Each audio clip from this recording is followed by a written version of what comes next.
despite some FUD towards Ethereum, but there's a lot of good stuff still happening. What about Ethereum? We don't hear a lot about Ethereum these days. I try to cover bits and pieces, but I'm going to try to cover a little bit more because I still believe in Ethereum, despite some FUD towards Ethereum, but there's a lot of good stuff still happening. For example, right now they're working on their Shanghai update. They already came out the testnet, right? Basically, they're preparing, they're testing the code because this is supposed to come out in about less than 2 months.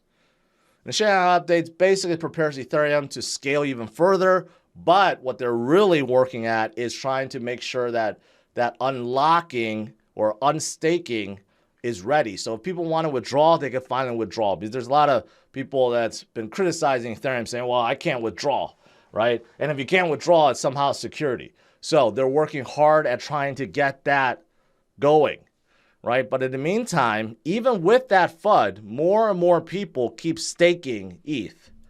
There's 16 million ETH that is staked, 22.38 billion. That's how much have been staked, and that number keeps going up.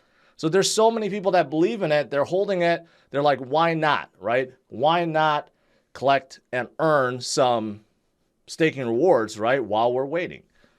So you have a tremendous amount of ETH being staked, being taken out of circulation, and you have a tremendous amount being burned with EIP 1559, which unlocked coin burning. You have a tremendous amount. So now Ethereum has become deflationary, right? And of course, when you have a lot of tokens basically staked and you have a lot of burning and the overall inflation rate has become negative, well, that's why more gains are coming. But it's not just that. Some people have said, well, Ethereum is less decentralized and more centralized now. Well, that's actually the opposite, because now Ethereum has over 500,000 validators.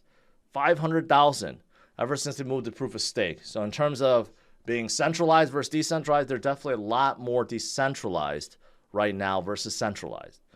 Also, there's big upgrades. Ethereum is still looking to add more features besides just scaling. Vitalik is actually proposing creating stealth addresses, which basically adds privacy features into Ethereum. That's something that he's working on right now. So, or proposing, not working, proposing, right? But still, so there's other things that's being worked on right now, and that's fantastic. Also, there's a lot of DeFi projects, right? A lot of DeFi projects, majority of them are on Ethereum, and MetaMask itself is integrating with Lido and Rocket Pool, so you could actually stake Ethereum right within MetaMask, within some of these projects, right? And Lido is definitely the biggest DeFi project right now because they provide liquid staking. So for people that want to do something with their ETH after they stake, Lido will give you synthetic ETH, which you can play around with and do other things within DeFi with it, right? But this is why Lido's TVL has gone up through the roof, over 7 billion, because a lot of people are staking ETH and taking advantage, right? And the ecosystem is still growing.